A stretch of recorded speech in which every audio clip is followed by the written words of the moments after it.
A mí me encanta, dar siempre una sesión introductoria de análisis transaccional, porque a mí me parece que se convierte, para algunos que ya lo conocemos, en un estilo de vida.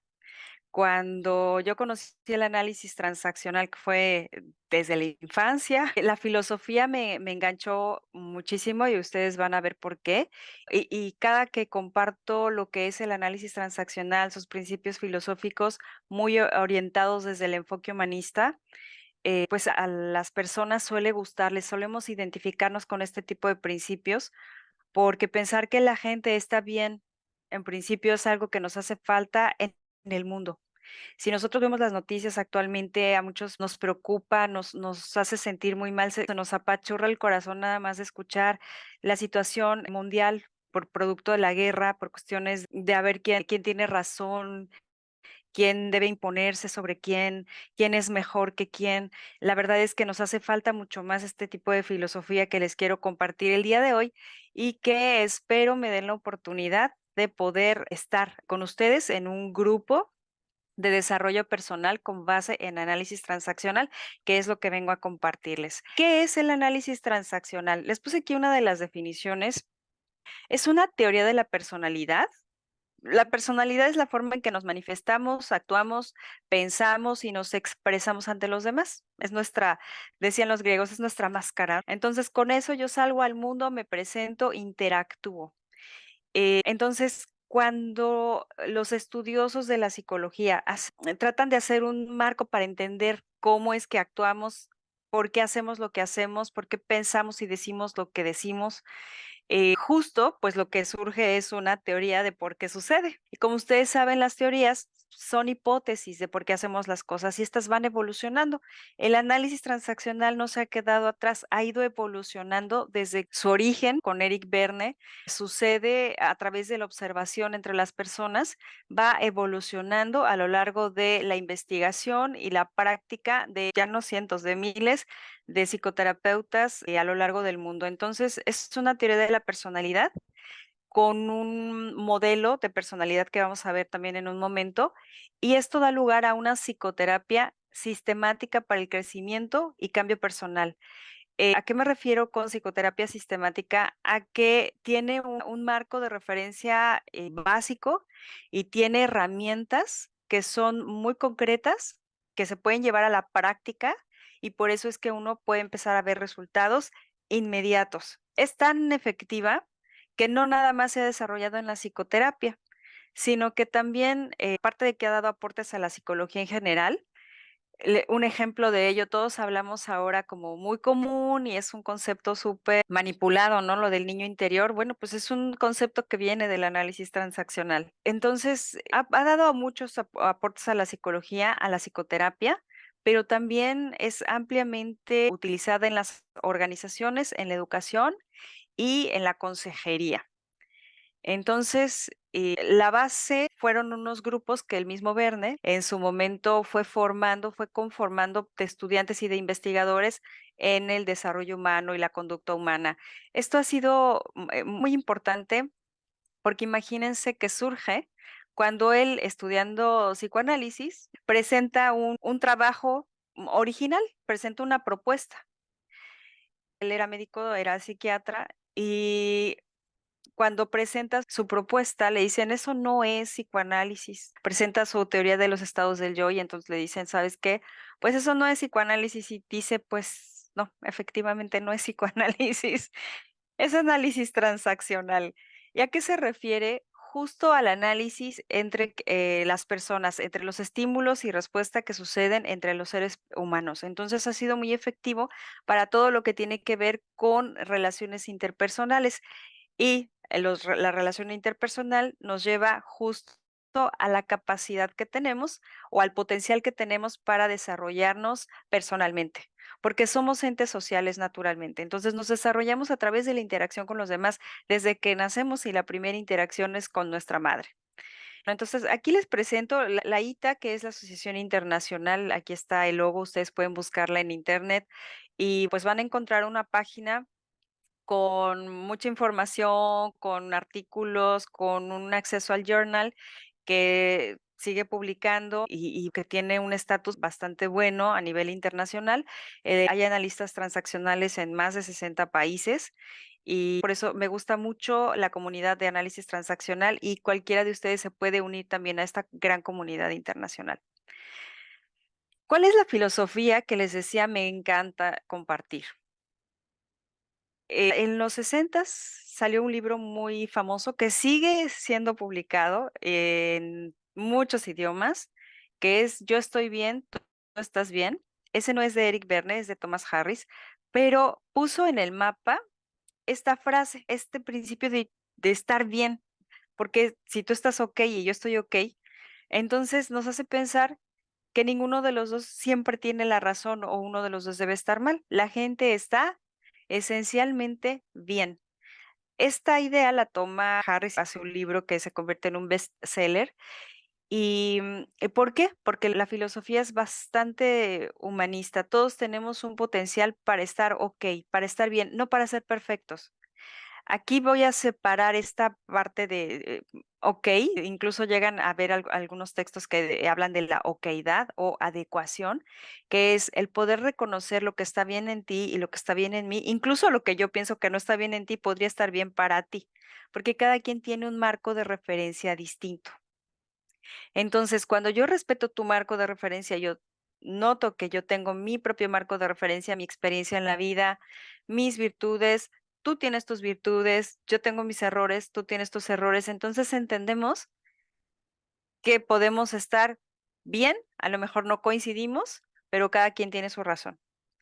Entonces, si la gente está bien, también se puede orientar al bienestar. Y de aquí tomamos este principio para poder hacer cambios positivos de conducta o cambios convenientes en la conducta, puesto que hay cosas que de hecho tú ya sabes que tú estás bien y solamente vamos a ir adecuando para hacer los cambios en donde tú necesites hacerlos. Otro principio que me gusta mucho es que en análisis transaccional estamos convencidos de que todos tenemos la capacidad de pensar. Y ustedes dirán, bueno, pues claro, ¿no? Es casi obvio. No necesariamente, a veces pensamos, pero en función de otras personas. Es decir, no me doy el permiso para tomar mis propias decisiones o tener mis propias ideas. Si nos damos cuenta, a veces en el fondo podemos reconocer que repetimos lo que aprendimos, tal cual. A veces las frases hechas, los comportamientos, las formas de pensar, las formas de ser, simplemente las pasamos de generación en generación y no las estamos pensando con las herramientas del presente. Pero con los estímulos adecuados y con conciencia, todos tenemos la capacidad de pensar y pensar con base en la realidad. Eso nos distingue de cualquier otra especie de poder interactuar con razón, con esta capacidad de flexibilidad para adecuarnos a la circunstancia que se nos presente.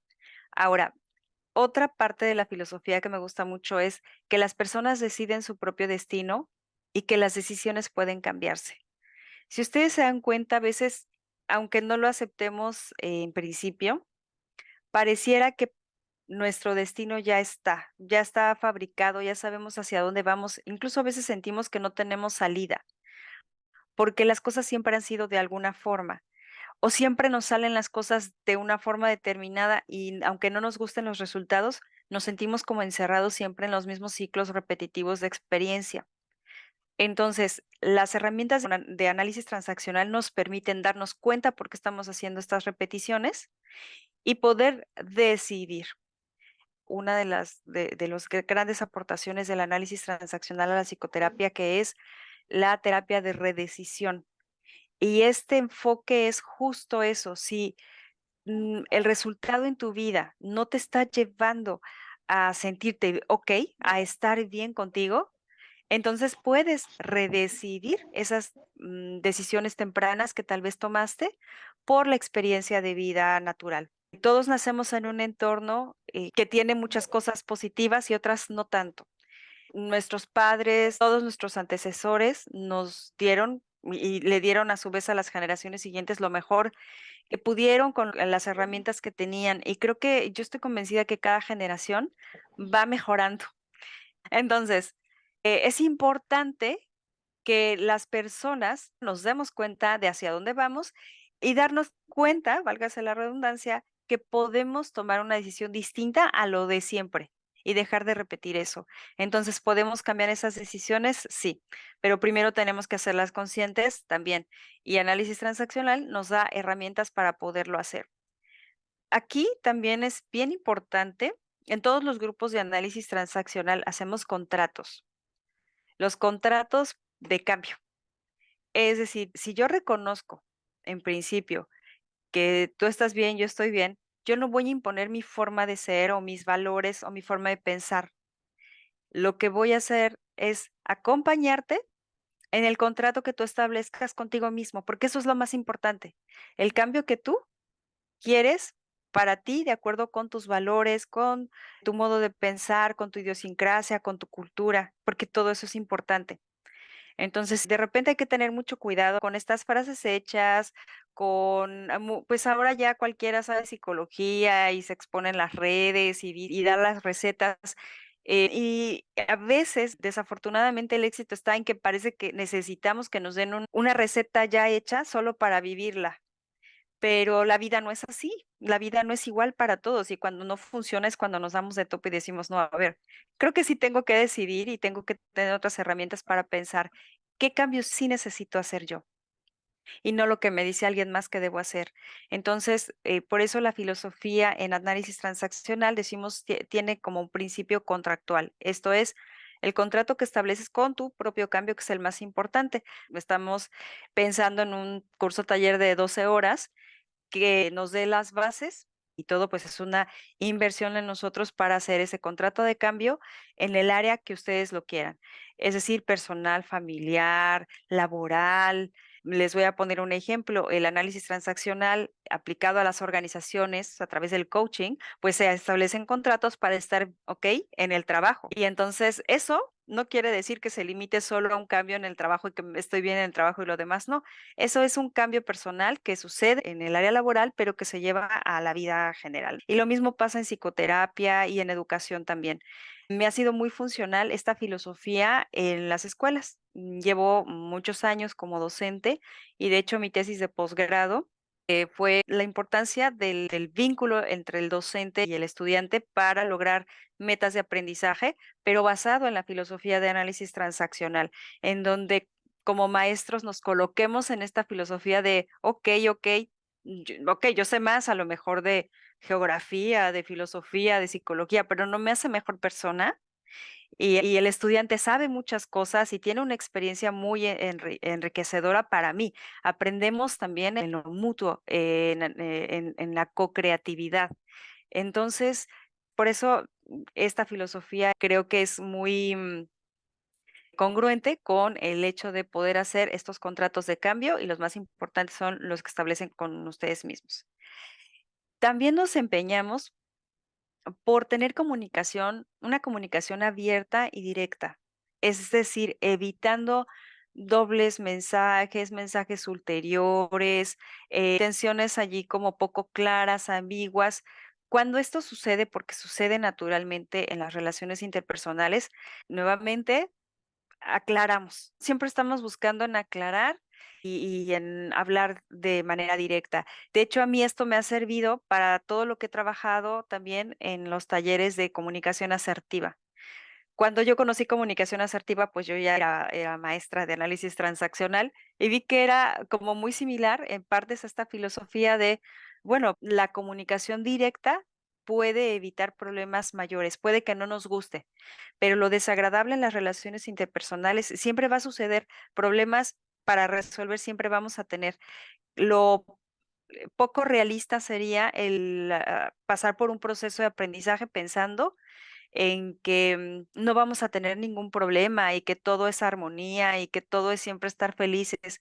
No, de hecho, podemos aceptar esa parte no tan agradable de todo, de la vida, de la experiencia humana por sí misma. Bueno, pues si está pasando esto del huracán en Acapulco y bueno, pues pasan cosas que nos hacen no estar bien, desde luego, pero ¿cómo puedo estar mejor cada vez con esta comunicación pidiendo lo que necesito, por ejemplo, de manera abierta? Entonces, el análisis transaccional Tiene 4 divisiones importantes en todo lo que hacemos, desde psicoterapia, coaching, counseling, educación, que son muy importantes. Son como 4 ejes que nos llevan a este conocimiento y este potencial de desarrollo, que son el análisis de los estados del yo, que es la base del análisis transaccional.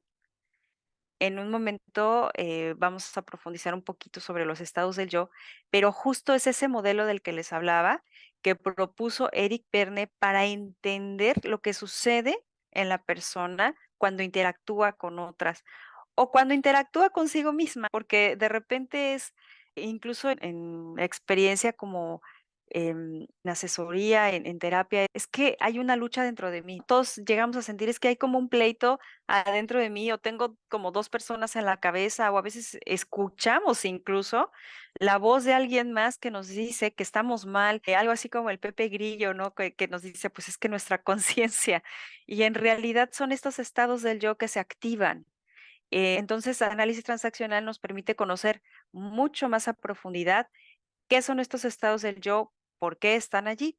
Ahora, es importante aclarar que Eric Berne justo desarrolla esta teoría y este modelo partiendo de un trabajo que presentaron justo desde el psicoanálisis. Paul Federn, es que fue un mentor para él, que fue también su supervisor, su terapeuta, y también trabajó muy de cerca con Eric Erickson, el que desarrolla las etapas de desarrollo humano. Entonces tiene, ¿no? Un bagaje, tiene un marco importante porque, bueno, pues al final él enriquece esas propuestas y hace todo un trabajo bastante original en ese sentido. Entonces, también tenemos el análisis de transacciones. El análisis de transacciones, una vez que entendemos cómo son estos estados del yo, también podemos ver cuáles estos estímulos respuesta, qué cosas suceden entre nosotros que pueden resultar en el logro de un objetivo en la comunicación, por ejemplo, o en el fracaso de la misma. Todo es, transacción. Incluso en estas posturas, si ustedes ven las noticias tan terribles de la guerra, que sí, qué contestó un grupo y qué le contesta el otro, y entonces uno ataca y entonces el otro responde, y entonces, pues como respondió de esta forma, entonces yo me siento justificado para eso.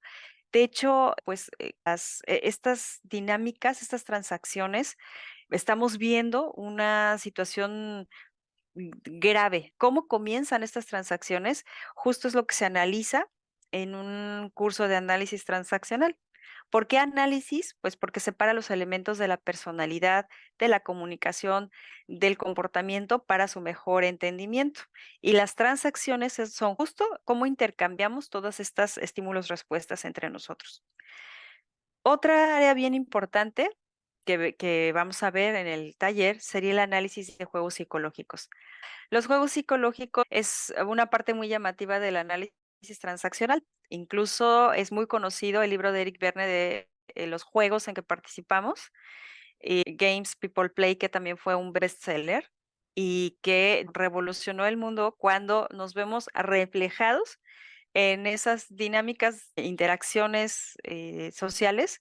Entonces, fue un éxito porque plantea la tesis y la antítesis y la solución de los juegos en que participamos. Y pues nos hace notar cómo en una experiencia social, a veces alguien que puede ver estas transacciones de fuera puede decir: "Oye, ¿por qué sigues respondiendo de esa forma?". Hay un juego en donde tal vez alguien está acostumbrado a recibir siempre interacciones desde la lástima o desde el, pobre de ti, así se llama, pobre de ti o pobrecita yo, o tiene como este lema de todo lo mal que me va, y podemos observarlo como podemos estar todos bien felices y alguien en esa reunión está solo sufriendo y solo invitando a los demás a que compartan su dolor y nadie puede sentir más dolor, ¿no? No, pero es que a mí también me pasó. No, eso no es nada, ¿no? A mí, déjame te cuento. Entonces, este análisis, ¿no? Nos lleva también con sentido del humor, ¿por qué no? A reconocernos en interacciones que ya no queremos. Y a veces no las queremos, nos damos cuenta que no las queremos y notamos que se siguen repitiendo. Entonces, ¿por qué se repiten? sí hay una razón bien profunda y psicológicamente razonable, pero también se puede decidir dejar de o jugar porque los juegos psicológicos tienen niveles. Entonces está, pues a lo mejor el nivel que les comento en una simple fiesta en donde todos nos llevamos unas emociones incómodas al sentirnos frustrados y estar dando consejos que no son bien recibidos, o el que está criticando a todo mundo y se nos hace enojar y termina enojado, o el que está jugando pobre de mí, pero también ese es como un nivel muy básico, pero los juegos de tercer grado, pensemos, podría ser la misma guerra, en donde yo trato de demostrar que soy mejor que tú, en donde yo trato de demostrar que yo tengo la razón, que tú estás mal y que no mereces algo. Entonces, bueno, por supuesto que eso es mucho más complicado, pero inicialmente empieza con una idea sobre yo estoy bien y tú no. Justo la filosofía opuesta. Entonces, tenemos este análisis de juegos psicológicos y el análisis de guiones de vida. Hace un momento les comentaba esta idea de destino. Tan creemos en el destino que sigue existiendo en esta parte de leer pues las cartas, porque ¿cuál es nuestro destino? Queremos saber a dónde vamos, cuánto tiempo vamos a vivir, de qué nos vamos a morir, a quién vamos a conocer.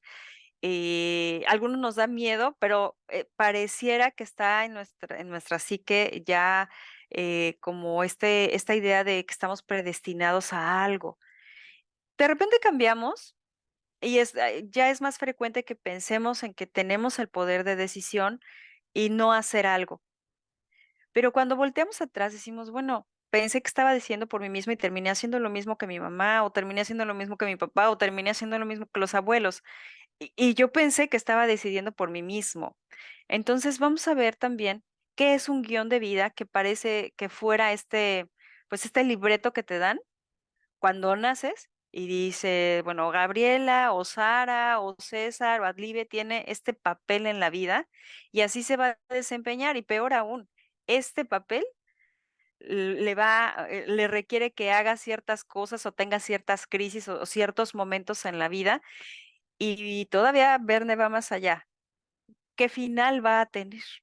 Si va a ser un final en donde haya, siempre una pérdida, ¿no? El gran perdedor, o siempre haya ganancias y sea el gran ganador, o sea una vida en donde va a terminar como muy, pues, de una manera muy sin chiste, ni ganar ni perder, como muy experiencias muy aburridas, como una vida muy vegetal. Entonces, bueno, pues, es un tema sumamente interesante. Vamos a ver cómo se construye ese guión, de qué está hecho, y también cuál es la posibilidad de salirse de ese guión de vida en donde, bueno, podemos estar pensando que tomamos decisiones, pero realmente estamos solo siguiendo los patrones que ya están destinados en ese guión o papel que tomamos. Comentaba hace un momento, entrando ya un poco más en materia, los estados del yo, se puede definir el estado del yo como un patrón coherente de sentimientos y experiencias que están relacionados a un patrón de conducta. Justo, yo siento, pienso y eso me hace responder de determinada forma y todo esto, en todo esto hay una congruencia en ese estado del yo, pero que puede no ser adaptativa para la situación que estoy yo, experimentando o en la que estoy inmerso. Nuevamente nos colocamos en esa fiesta y resulta que en ese momento estoy criticando que si no hay una buena iluminación, que si qué mal está el sonido, que la música, qué horror, que no sirvieron suficiente comida. Entonces, tal vez ese patrón, ese estado del yo que está y activo en ese momento, no es el que me sirve para estar en una fiesta. Al final salgo de la fiesta y me preguntan cómo te fue. Ay, no, estuvo horrible, ¿no? Aunque pudo haber sido una oportunidad para divertirme, para desestresarme, como decimos, ¿no? Como para poder incluso conocer personas diferentes. ¿Y a quién conociste? Ay, no, no, el tipo de gente que había, la verdad es que no, yo no comulgo con esos. Entonces, em, es importante saber qué estado del yo está presente en un momento determinado. Tal vez, cuando estamos en crisis, cualquiera de ustedes habrá notado que se puede sentir como un pequeño niño o una pequeña niña indefensa, como se sintieron alguna vez en la infancia. Y resulta que tal vez en ese momento lo que se requiere es que tomen una decisión y les cuesta mucho trabajo. ¿Por qué? Porque está activo tu estado del yo, el estado del yo niño precisamente. Entonces, aquí están algunos elementos que empieza a notar y que se proponen en este modelo de personalidad, que son los aspectos de afecto, de emoción, instintivos que conforman lo que después, bueno, lo que da lugar al estado del yo niño. No es que podamos ver por dentro el estado del yo niño o que esté ubicado en un área del cerebro en particular, pero nos ayuda a entender lo que contiene esa parte de nuestra personalidad. Pero también contiene, como les decía yo en esta fiesta, y estoy criticando de cómo debería ser y no es decir, lo que aprendí del modo del deber ser de la vida, que es una parte normativa, que también puede ser una parte tradicional, cultural. Aquí tenemos, por ejemplo, todo lo que es pues la herencia religiosa que pudiéramos tener, la herencia cultural, tradicional, y que nos hace ser también de determinada forma, ¿no? Eh, em, ¿Por qué vas a poner una ofrenda el primero o el 2 de noviembre? Pues porque siempre la han puesto en mi casa. ¿Por qué? Porque es una tradición, esa es parte de. Y tal vez hoy decido no ponerla.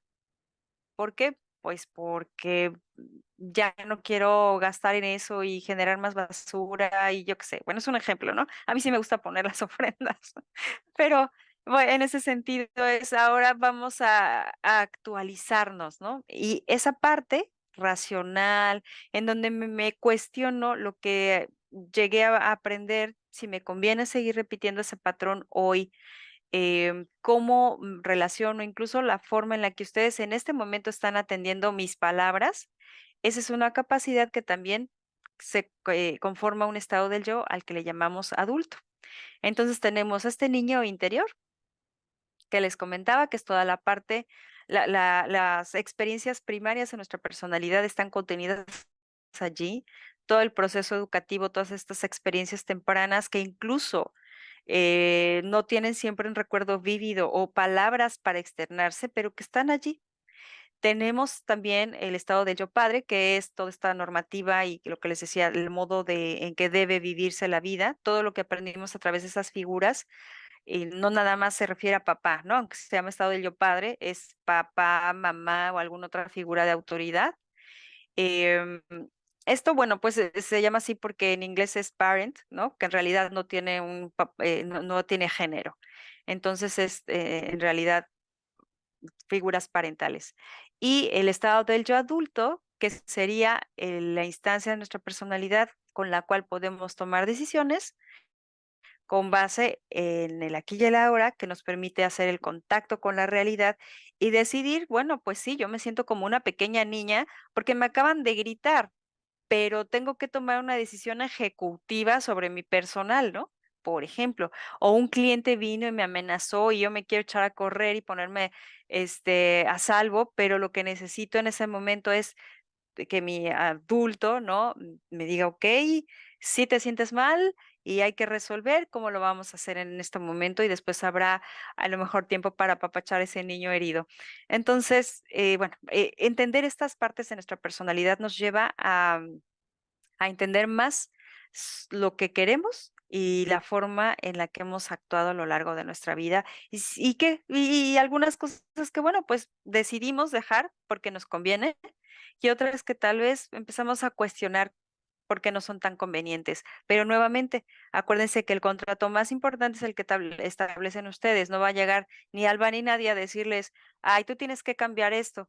Fíjense que acaba de pasarme hace poco que me decía una persona, pero es que dime qué es lo que tengo que hacer. No, ¿qué quieres hacer tú? Y me dijo, ay, entonces, ¿para qué vengo? Si yo necesito que me digas lo que tengo que hacer, ¿no? Entonces, aquí, por ejemplo, habría que analizar qué transacción estaba y qué estados del yo son los que estaban pidiendo a lo mejor el servicio de asesoría. A veces lo que queremos es alguien que se haga cargo de nosotros porque no nos estamos haciendo cargo. Y ese es el tipo de cosas que se revisan en un taller de análisis transaccional. Como esto, hay un libro muy bueno, muy, muy bueno, que se llama ¿Qué dice usted después de decir hola? Y este me parece que sí se sigue editando en español. también fue un hit de Eric Berne.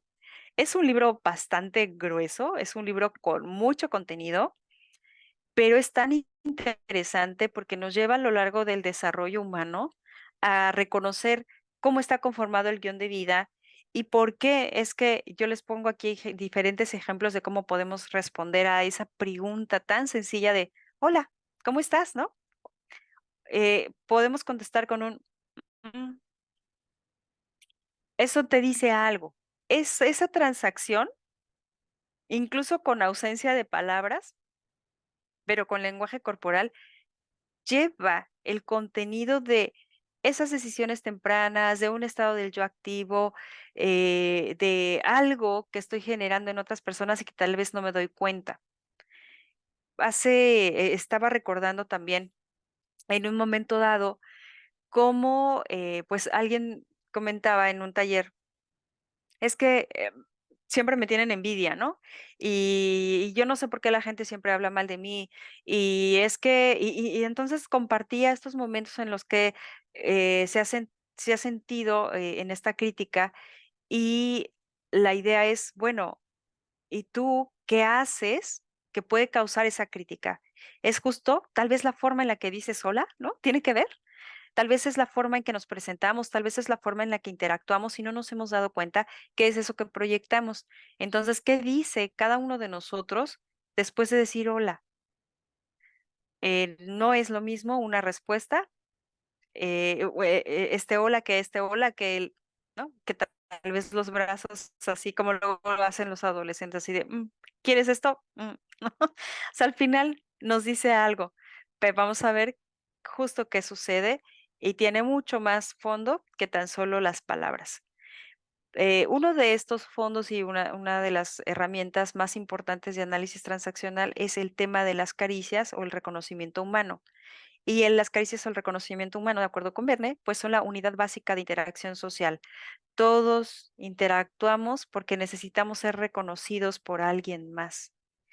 Les decía, incluso en ausencia de palabras. Entonces, en la medida en que yo respondo ese hola, estoy dándote esa caricia y te la estoy dando de determinada manera, ya sea positivo, ya sea, hay olas que preferiría uno no recibir, ¿verdad? Que dices, ay, no, bueno, pues si me vas a saludar así, mejor no me saludes, mejor no me respondas, date la vuelta, es como que no escucho, porque se siente algo. Bueno, eso justo es lo que se revisa. ¿Cómo fue?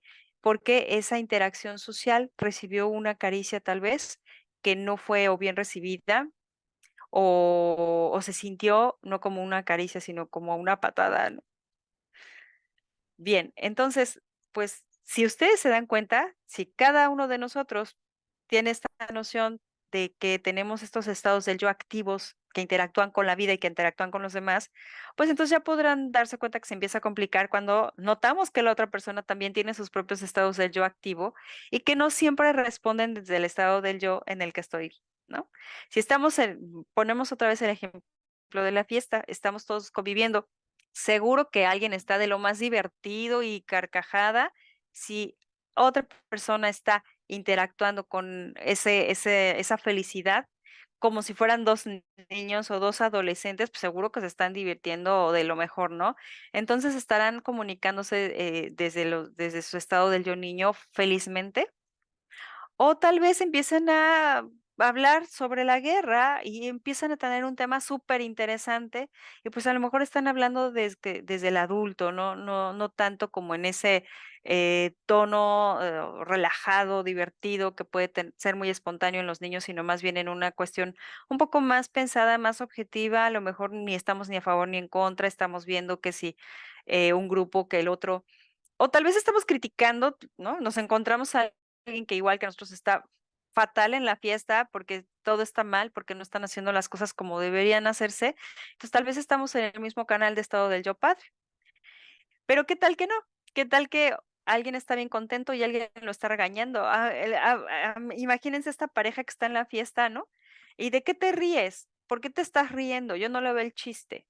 No deberías comportarte así, deja de bailar de esa forma, ¿no? Y a lo mejor el otro de, no, pues déjame bailar y empiezan a lo mejor ahí la discusión, entonces será otro tipo de transacciones.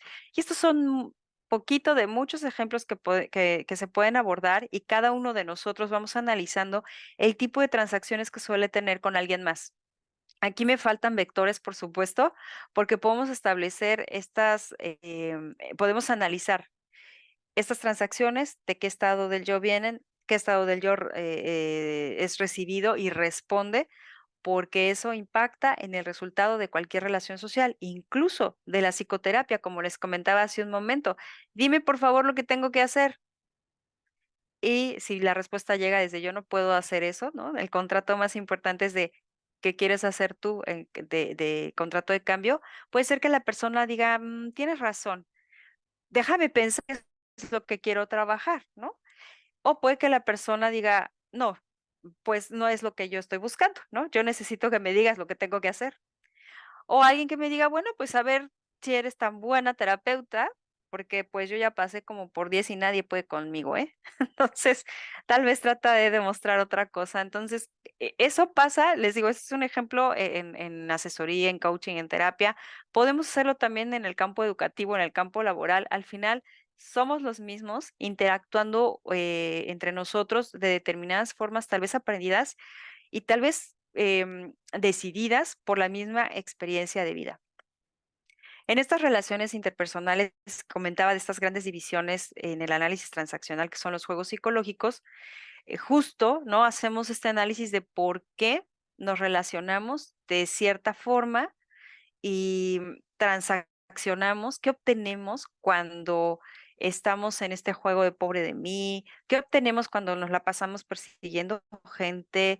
¿O por qué quiero salvar al mundo y quiero darle consejos a todos, aunque no me los pidan, y le estoy dando dinero, aunque no me lo pidan, y después me siento mal, ¿no? Después me siento mal porque nadie actúa como yo, o nadie me lo agradece tanto como yo lo haría, o nadie o me pagan mal por ello, ¿no? Entonces también en ese sentido, pues aquí estoy presentándoles un diagrama que se llama el triángulo dramático, que nos sirve mucho para analizar los juegos psicológicos. Sin embargo, ya en el taller veríamos con más profundidad cuál es el planteamiento de Verne, cuál es la fórmula, porque él nos da una fórmula de los juegos psicológicos y cómo podemos salir de los mismos.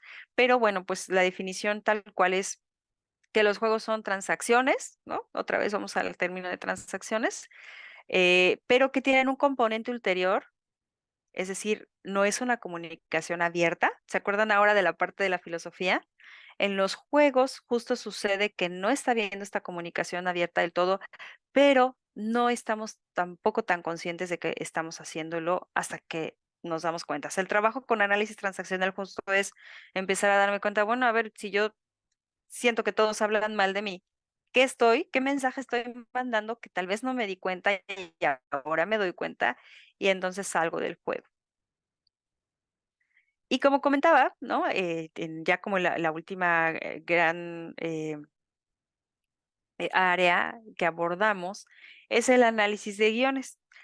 Con estos temas hay muchos intermedios que por tiempos y porque ya necesitaríamos como el taller para explicar con más profundidad, no estoy mencionando, pero el análisis de guiones, les decía, es como analizar este rol, este papel que yo tomé, con el cual tomo decisiones en la vida y que se siente como si ya fuera mi destino. Estos guiones están construidos por los estados del yo, de las personas que nos criaron en la infancia. Y por eso es que repetimos muchos de estos papeles o muchos elementos de esos papeles, porque nuestro estado del yo niño, que es el primero que recibe la información, reacciona y graba muchos de estos mensajes proporcionados por los estados del yo de nuestro papá o nuestra mamá o nuestro tutor, que tenía su propio estado del yo padre, adulto y niño. Y entonces podemos recibir mensajes de estos tres estados del yo que van constituyendo esta idea. Les voy a poner un ejemplo, tan solo estas cuestiones de género. Bueno, yo aprendí a ser a lo mejor una mujer como mi mamá de cómo debería comportarse una dama, ¿no? Y cómo en qué términos, ¿no? Debe reprimir sus emociones, porque mamá las reprimía y no podía mostrarse enojada porque se iba a arrugar y se iba a poner fea. Y entonces también era una mamá que hacía de todo, era la contadora, la psicóloga de la casa, y se convertía como en esta todóloga en casa. Y bueno, pues yo aprendí que una mamá era así y ahora estoy repitiendo el mismo patrón. Es un ejemplo muy sencillo, un poco burdo, pero de la forma en que solemos hacer estos análisis también. Y bueno, pues ya para ir cerrando, ¿no? Algo bien importante de la filosofía y del trabajo con análisis transaccional es el poder proporcionar la oportunidad de desarrollar autonomía. Y la autonomía es esa capacidad de conciencia, es decir, de darnos cuenta, de espontaneidad, recuperar esa capacidad para actuar con creatividad y para poder establecer intimidad con las personas. El poder justo entender al otro en su okey, en su está bien, en su yo estoy bien, aunque no podamos coincidir, pero además podemos llevar una relación profunda, sin máscaras, sin necesidad de juegos psicológicos, con personas, ¿no? Entonces, esto implica poder solucionar problemas utilizando todos estos recursos que tenemos, todo lo que hemos aprendido y lo que está por aprenderse también para lograrlo. Y bueno, pues aquí tienen una foto ya de Eric Berne ya mayor. Estos son algunos de los libros que fueron traducidos al español en su momento. Aquí hay, o sea, faltan muchas obras de Verne que no fueron traducidas, pero que sí se pueden conseguir.